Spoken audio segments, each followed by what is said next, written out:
looking to connect a region of over 600 million bridges between our lands.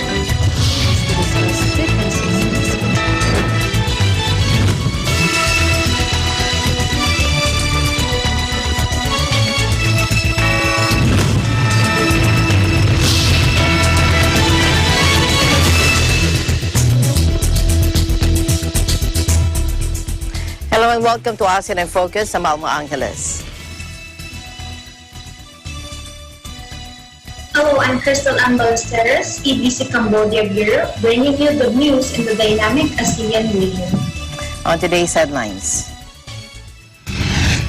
the Philippine military said it will review the social media accounts of service members after Facebook took down a network linked to state security forces it accused of coordinated inauthentic behavior.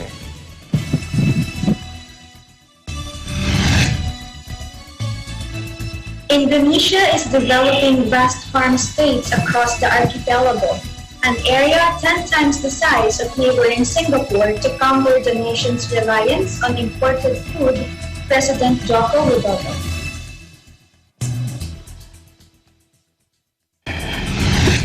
And K-pop band and UNICEF supporters BTS delivered a video message at a high-level side event at the 75th session of the UN General Assembly.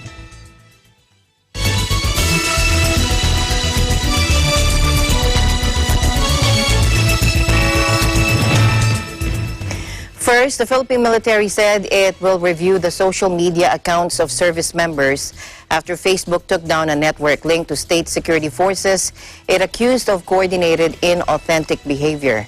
Facebook said it had removed two networks, one traced to the Philippines and another to China's Fujian province, for violating its policies. The Philippine network involved 57 Facebook accounts, 31 pages, and 20 Instagram profiles, according to Nathaniel Gleischer, head of security policy at the social media giant. He said although the people behind this activity attempted to conceal their identities, our investigation found links to Philippine military and Philippine police. Now, he said this in this blog post. Activities focused on local politics, military operations, a controversial anti-terrorism bill, and criticism of communist insurgents. Philippine Military Chief Lieutenant General Gilbert Gapay on Wednesday urged troops to comply with Facebook guidelines.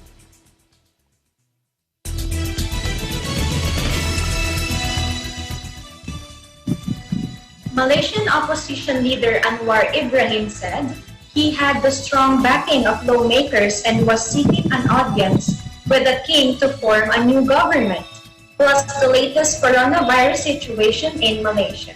Joining us live from Kuala Lumpur, here's Gail Alves. Gail? Hello, Crystal. Here's the latest news. Anwar claims formidable and convincing support to form new government. The president of the Parti Keadilan Rakyat, Datuk Seri Anwar Ibrahim, had claimed to have garnered formidable and convincing support from among members of parliament to form a new government to replace the ruling Perikatan Nasional government. He said he received consent to have an audience with the king, the Yang di-Pertuan Agong Al-Sultan Abdullah Riayatuddin Al-Mustafa Billah Shah on Tuesday, but the audience was postponed after His Majesty was admitted to the National Heart Institute for treatment. Anwar claimed in a news conference yesterday that with this strong support, the government of Prime Minister Tan Sri Muhyiddin Yassin has fallen. Though he did not mention the number of members of parliament who support him, Anwar, who is also the opposition leader, said they were mostly Malay and Muslim. Anwar described the support to be indisputable and announced that all their details and next moves will be revealed after his audience with the king. He said a new coalition will be formed with new partners after being questioned on the possibility of a new coalition forming to replace the Perikatan Nasional. He continued on to claim of wanting to form a strong government and reject all forms of injustice. Anwar had also said that he welcomes the possibility of forging a cooperation with the Prime Minister Tan Sri Muhyiddin Yassin to form a new coalition if Muhyiddin was willing to cooperate and join him. Meanwhile, regarding Tun Dr. Mahathir Mohamad's participation, Anwar said none of the Parti Pejuang Tanah Air leaders had shown any support for him as of yet. Finally, the PKR president also stressed that his announcement yesterday had nothing to do with the ongoing Sabah state election. Now on to the COVID-19 updates here in Malaysia. 147 cases were reported and 3 more deaths. Malaysia's Health Director General, Tan Sri Dr. Nur Hisham Abdullah, announced the new development resulted to the overall total for the outbreak to 10,505 cases and 133 deaths. The new cases involved 143 local transmissions and 4 import cases. In regards to the local transmissions, 150 Malaysians and 28 foreigners were involved, while the import cases involved 3 locals and 1 foreigner who returned from India and Indonesia. Dr. Nur Hisham said relating to the local transmissions, 134 cases were found in Sabah, 5 in Kedah, 2 in Selangor, and 1 each in Kuala Lumpur and Kelantan. Meanwhile, explaining the details of fatalities, Dr. Nur Hisham said 2 cases were detected in Sabah and another in Kedah. He said the 131st death victim was a 48-year-old Indonesian woman who had health issues such as diabetes and hypertension. The patient had experienced symptoms such as fatigue, vomiting, and cough and fever on September 14, was brought to the Tawau Hospital in Sabah 4 days later in a semi-conscious state. However, her condition worsened and was transferred to the ICU on September 19 and confirmed dead on the same day at 10:20 p.m. A COVID-19 screening turned out positive. The second death of this week was a 54-year-old Malaysian man treated at the Semporna Hospital on September 18, who also had symptoms of fever, cough, and breathing difficulties, but his condition worsened and transferred to the Tawau Hospital on September 20 after being confirmed dead on September 22. And finally, the 133rd death case was also a Malaysian man who suffered from stroke and was a close contact of case number 9124 from the Tawau cluster, who had also passed away.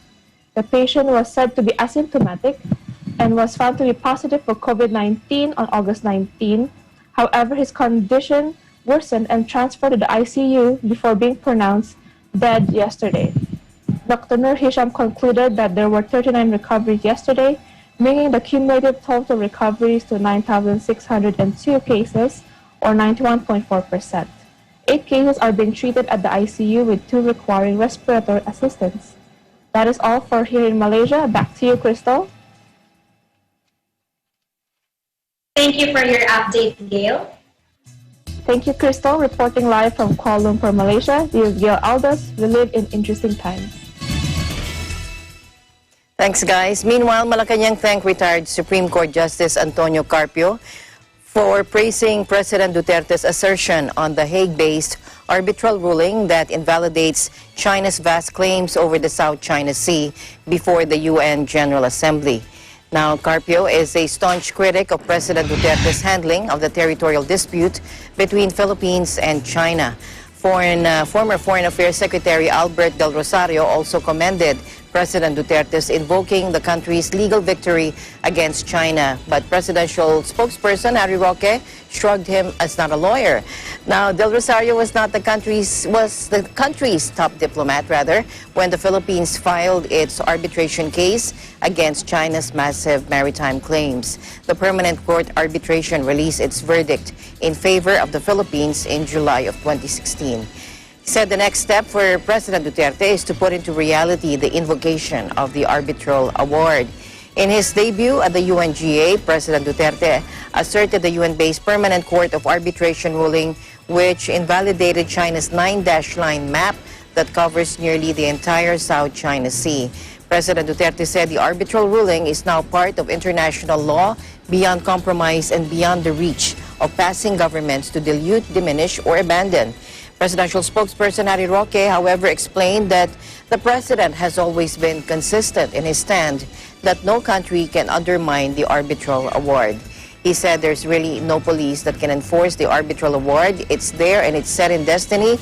It's set in international law, and they can't do anything about it.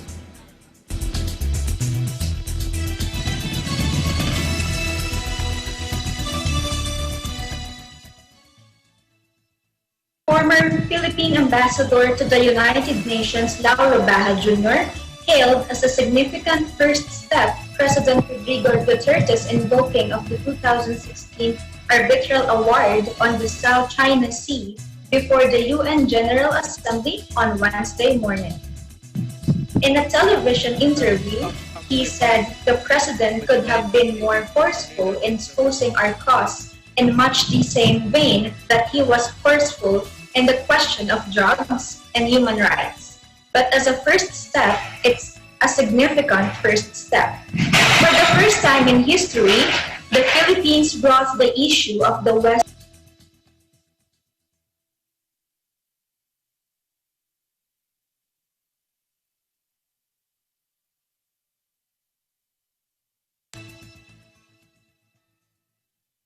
expansive claims in the region are illegal. During the 75th session of the General Assembly in New York early Wednesday, the chief executive underscored that the landmark decision is now part of international law, beyond compromise and beyond the reach of passing governments to dilute, diminish, or abandon. With this development, Baja said it is now with the government agencies to double its efforts and make the subject a future UN agenda.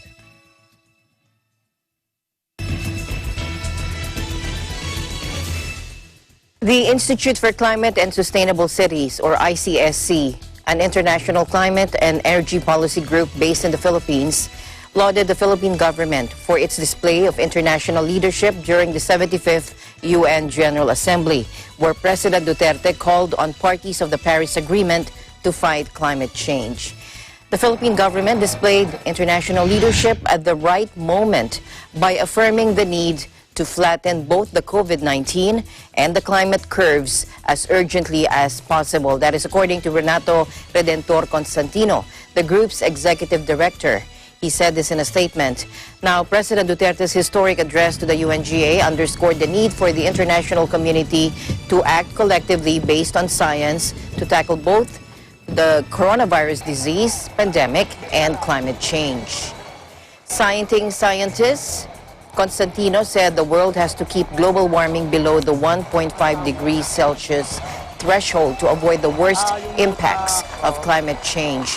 He said they expect the president's remarks to be reflected in the ongoing drafting of the country's nationally determined contribution to the Paris Agreement, as well as in the national budget deliberations and the policies of the Department of Energy and the Department of Transportation. President Duterte, to recall, in his pre-recorded speech aired on Wednesday, Manila time, at the UNGA, stressed the urgency of arresting the spread of the coronavirus and addressing the climate crisis. Let's listen in. Mr. President, the same urgency needed to fight COVID-19 is needed to address the climate crisis. This is a global challenge that has worsened existing inequalities and vulnerabilities from within and between nations. Climate change has worsened, and the ravages of pandemic. People in the developing countries like the Philippines suffer the most. We cannot afford to suffer more. The Philippines joined in the Paris Agreement to fight climate change. We call on all parties, especially those who have not made good their commitment to fight climate change, to honor the same. We call on all parties to strengthen communities and peoples for preparedness and resilience. We're talking about mankind and Earth, our one and only home. In 2017, President Duterte signed the Paris Agreement, which aims to reduce the emission of gases that contribute to global warming. The Philippines earlier pledged a 70% cut in emissions by 2030.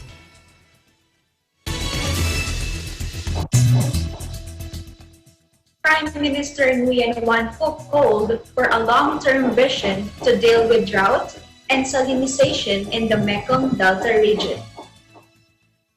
The government chief emphasized the point at his working session with local leaders of the region on September 23.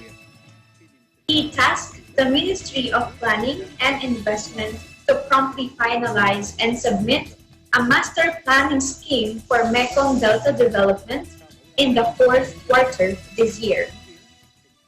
Prime Minister Phuc urged the localities to make every effort to ensure water supply for daily life and production in the country's most important agricultural region that produce more than 50% of the country's rice output and 70% of fruits and aquatic products. Phuc stressed the region's residents should be well informed about water level development to do farming. He asked the Ministry of Agriculture and Rural Development to step up the implementation of major irrigation and water supply projects.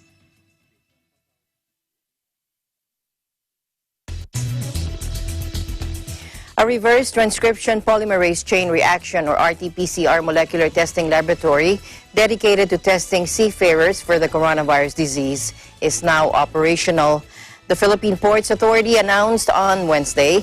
In a Facebook post, PPA General Manager Jay Santiago said the laboratory at South Harbor in Port of Manila is designated as the primary seafarer processing center for all inbound and outbound seafarers in Metro Manila and neighboring provinces.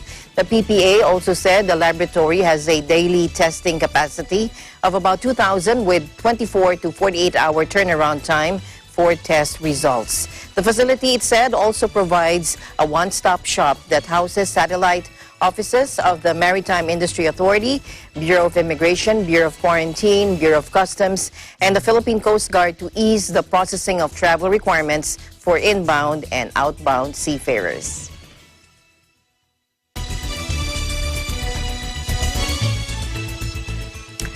All right, Eagle News, ASEAN in Focus. We'll be right back.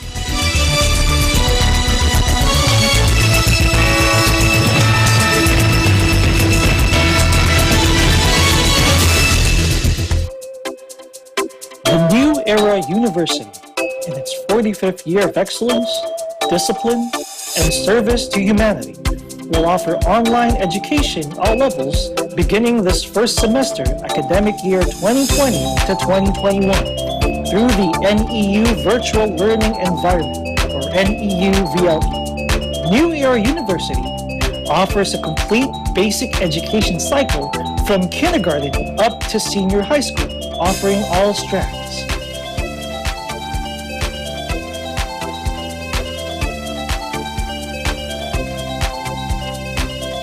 NEU has 18 colleges,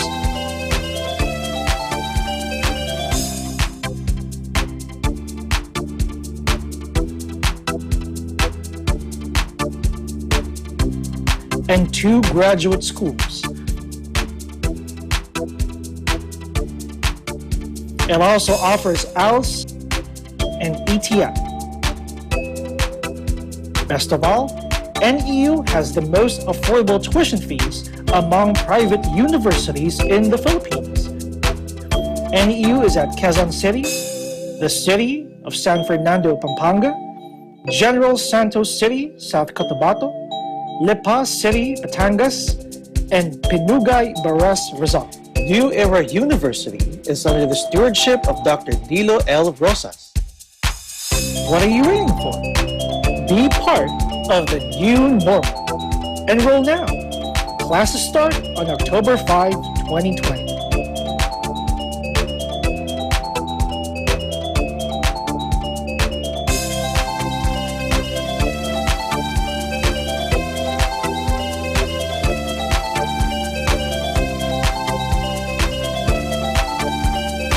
Hello, my name is Robin and I'm 5 years old. My mom and dad said many people are getting sick. That is why we have to stay at home. That is why I cannot go to school. I cannot play outside. And I cannot even visit my friends. We can only go outside if we visit the doctor. Or if we need to buy some food.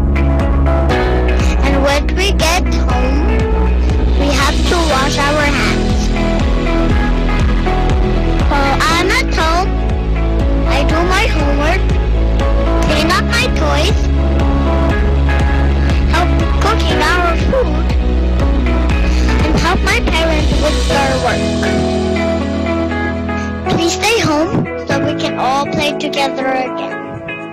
Bye! It says the best defense is still containment. We are in uncharted territory. Final volume 450. FI on to 100%. Running back. Consumptioning.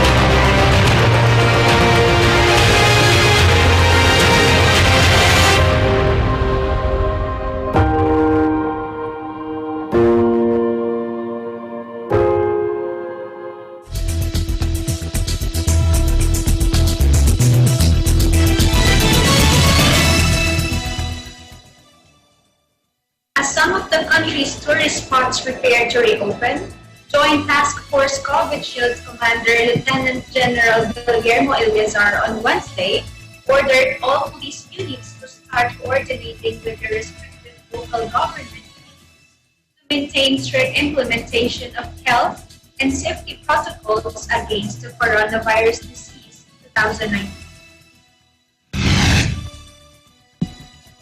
Eleazar made the directive in coordination with Interior Secretary Eduardo Año and Philippine National Police Chief General Camilo Cascolan as the reopening of Tagaytay City and Baguio City to local tourism could motivate other LGUs to open their borders to local tourists in order to jumpstart their economies, which were badly hit by the COVID-19 pandemic. Cavite earlier opened its borders to all Tagaytay City-bound tourists, as long as visitors would come from areas under the modified general community quarantine and lower quarantine status.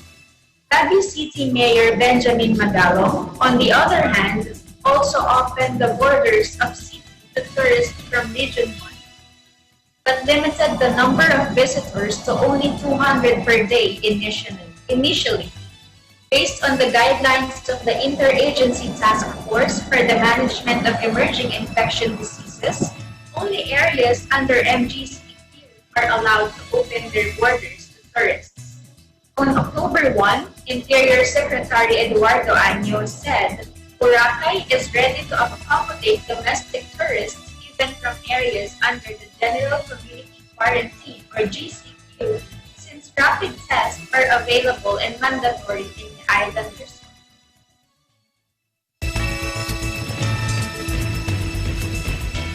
National flag carrier Vietnam Airlines announced bookings are open for an international commercial flight from the Republic of Korea's Seoul to Hanoi. The flight is scheduled to depart from Seoul on September 25, the first inbound international commercial flight since the government approved resumption of 6 international air routes. Passengers are required to have certificate of a negative COVID-19 RT-PCR test result issued within 3 days prior to departure, install Blue Zone, a Bluetooth-based app that helps determine if a person has come into close contact with a COVID-19 patient. Last Saturday, a Hanoi-Tokyo flight carrying nearly 60 passengers took off at Noi Bai International Airport at 6:30 a.m. local time, making it the first outbound international commercial flight after 6 months of suspension due to COVID-19. Now, under the current entry regulations, passengers on international commercial flights only include holders of diplomatic and official passports and their family members. Experts, investors, business managers, high-tech workers and their family members, and Vietnamese wishing to return home. Deputy Prime Minister, Foreign Minister Phan Binh Minh had tasked the Ministry of Public Security and the Ministry of Foreign Affairs to shorten the time required for visa issuance to 3 days. The Ministry of Public Security shall coordinate with local authorities to organize and supervise the implementation of quarantine rules as regulated. The Ministry of Health was asked to organize quick tests in accordance with regulations on COVID-19 prevention and control.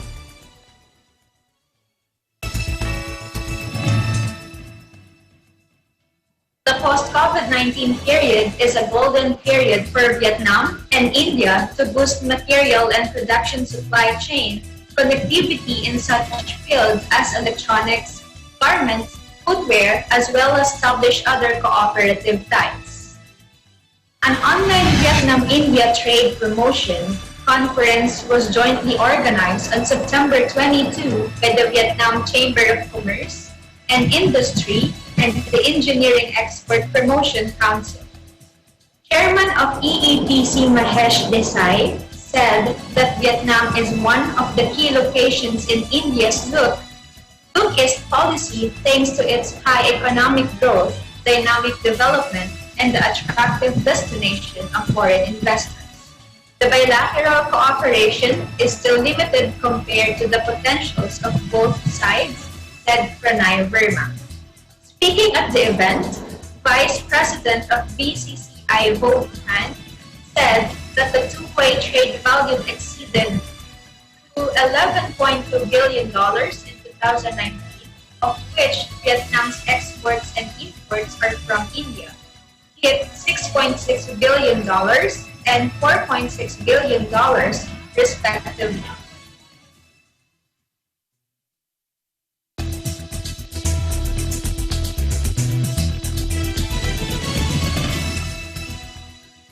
Thailand Supreme Court's Division for Intellectual Property Rights and International Trade has rejected an appeal by a Thai production house claiming copyright over movies about Japan's superhero Ultraman. Mr. Sompo Sangbunchai, owner of Chayo Productions Company Limited, according to a Thai BPS report, appealed the earlier decision of the appeals court, which ruled that Chubaraya Productions Company Limited, the legitimate owner of the Ultraman character's copyright. Chubaraya Productions is a Japanese special effects studio best known for producing the Ultra series. It was founded in 1963 by special effects wizard A.J. Chubaraya and was run by his family until October 2007, when the family sold the company to advertising agency PYO Incorporation. Mr. Sompo claimed that while he was in Japan on a fellowship trip to observe film production, he created the Ultraman superhero from his imagination. He made Jumbo A, Ultraman 1, Ultra Q, Ultraman 2, Ultraman 7, Return of Ultraman, Ultraman Ace, Ultraman Taro, Jumboed Ace, and Hanuman meets 7 superheroes, all featuring the superhero.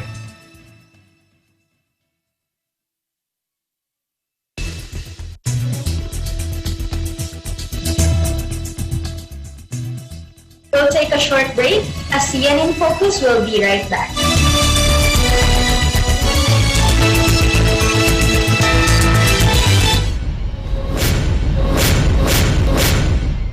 Limang contestants ang magpapawaw sa kantahan ngayong Sabado upang makuha ang 10,000 piso at magkaroon kaya ng chance na mag-uwi ng 2 milyong piso sa Grand Finals. Dito lang sa Tagisan ng Galing, Part 2.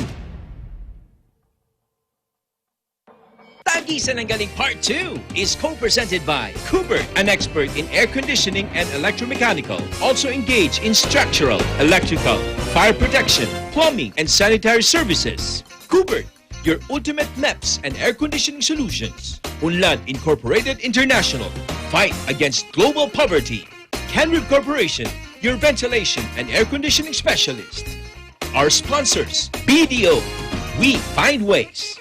JRC Industrial Sales, RS Square Variables Incorporated, your trusted UPS supplier and UPS maintenance provider in Luzon, Visayas, and Mindanao. RJK Services Manpower Agency Corporation, Robust Builders, Villa Cáceres, Chris Rock Enterprises, Victory Carpentry, DOP Asiatic Pest Control Services, and AUB, Aspire for the Future, in partnership with New Era University ETAP, Expanded Tertiary Education, Equivalency and Accreditation Program. Embrace Cafe, we embrace differently abled persons.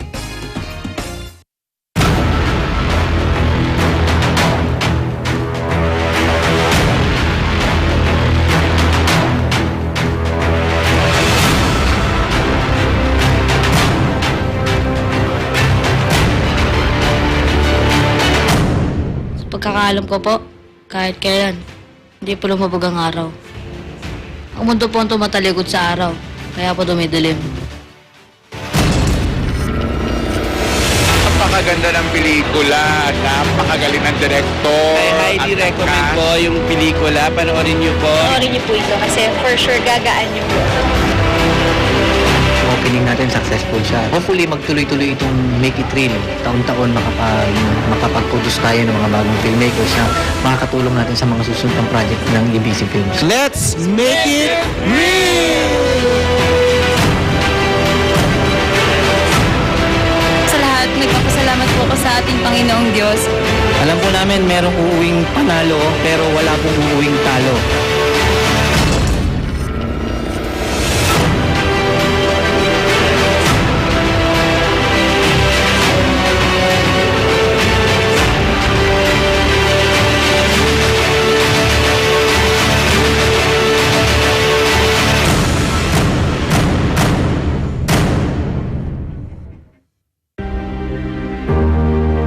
Says the best defense is still containment. We are in uncharted territory. Final volume 450. If I want to 100%. Running back. Construction eh.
Let's go over to Bangkok, Thailand.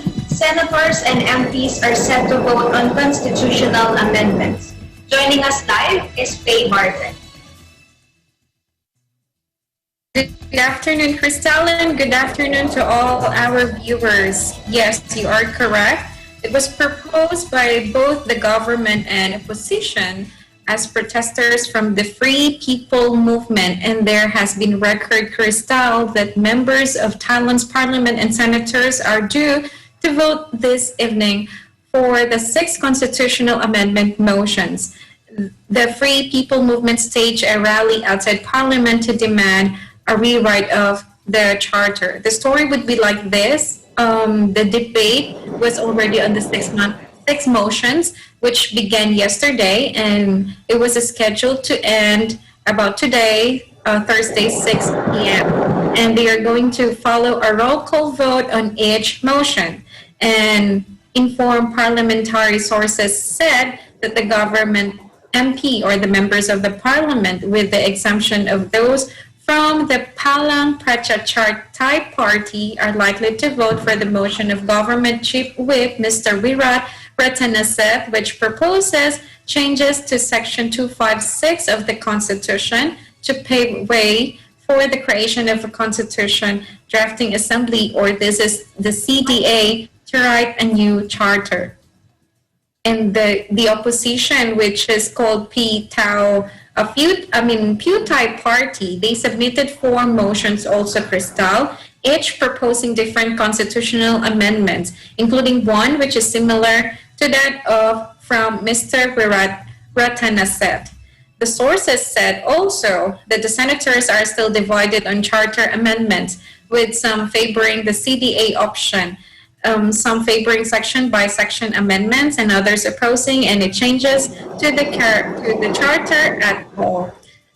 And there is a debate also which began yesterday, ended about midnight, according to the report, and the government MPs or the members of the parliament have 3 hours and 20 minutes for debate today, while the opposition have 3 hours and senators have 2 hours and 30 minutes. And according to the report also, Crystal, that the CDA approach would help ease political tension and solve conflict between the government and the opposition. Back to you, Crystal. Thanks for your update, Faye. Thank you very much, Crystal. And this is Faye Barter reporting live from Bangkok, Thailand Bureau, and we live in interesting times. Thanks, guys. Indonesia is developing vast farm estates across the archipelago, an area 10 times the size of neighboring Singapore, to counter the nation's reliance on imported food. That is according to President Joko Widodo. The project, which eventually will span nearly 800,000 hectares or 2 million acres, is preparing land to grow rice, cassava, and corn for the world's 4th most populous country, according to Widodo in a televised cabinet meeting. The announcement will anger environmental groups, though, who have warned that such projects mostly exploit peatland areas and encourage forest fires, blamed for the seasonal haze that has choked much of the region for the past 2 decades. President Widodo said the project would anticipate the world's food crisis due to the COVID-19 pandemic, also to anticipate climate change, as well as to curb our reliance on imported food, unquote. The early phase has already started in North Sumatra, as well as central Kalimantan, on the Indonesian part of the island of Borneo.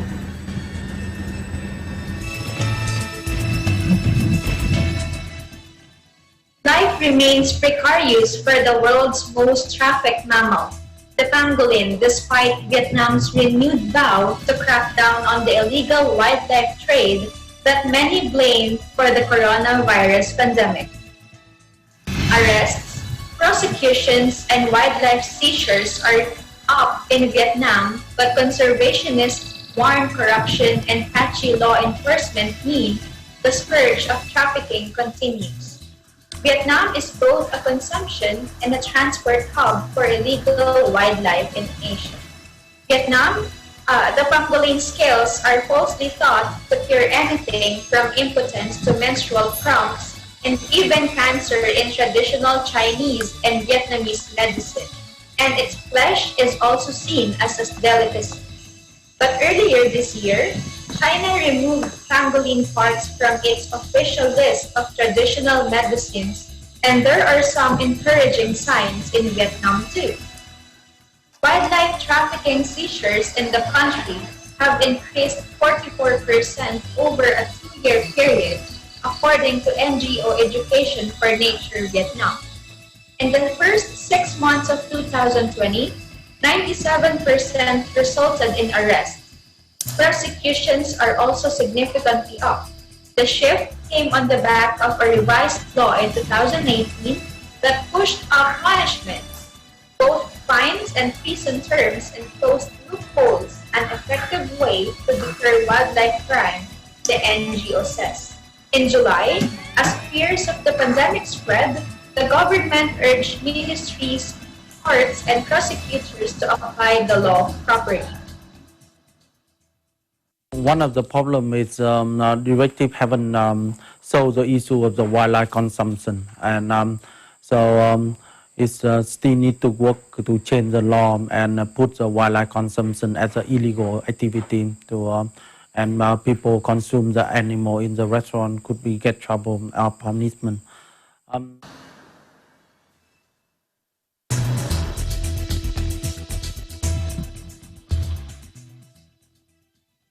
K-pop band and UNICEF supporters BTS deliver a video message at a high-level side event at the 75th session of the UN General Assembly, protraction of the COVID-19 crisis, mitigating the impact and protecting future generations.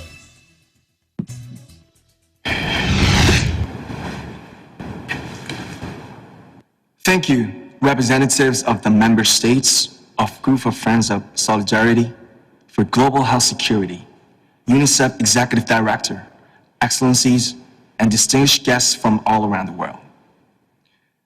It is a great honor for us to have this valuable opportunity to speak in a session in the 75th UN General Assembly. My name is RM, the leader of the group BTS. 절망했습니다. 모든 게 무너진 것만 같았습니다. 할 수 있는 건 창밖을 내다보는 것뿐이었고 넓었던 세계가 순식간에 좁아지는 건 제게 굉장히 익숙한 경험입니다. 네, 이번엔 예전과 달리 더 외롭고 좁게 느껴졌습니다. 왜일까 한참을 생각했습니다. 누가 먼저였는지는 모르겠습니다. 많은 감정을 끌어안고 우리 7 멤버들은 함께 음악을 만들기 시작했습니다. 우리의 음악과 함께 사랑하는 멤버들과 가족, 친구들, 그동안 잊고 지냈던 나를 찾았습니다. 우리의 소중함을 잃지 말아야 합니다. 저희가 지난 3년간 이야기해온 Love Myself 메시지처럼 Let's dream about a future when our words can break out of our small rooms again. It might feel like it's always night and we'll always be alone, but the night is always darkest before the first light of dawn. Life goes on. Life goes on. Life goes on. Life goes on. Life goes on. Life goes on. Life goes on. Let's live on.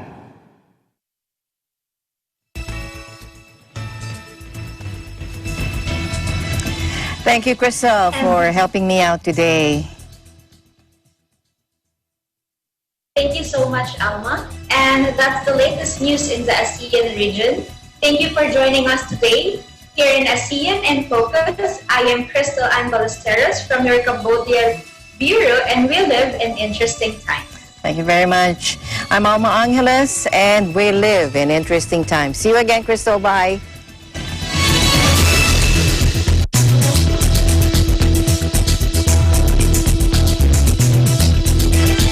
Established 1975, rising in the list of top-performing universities in the country, a pioneer in inclusive education and an institution with a dynamic education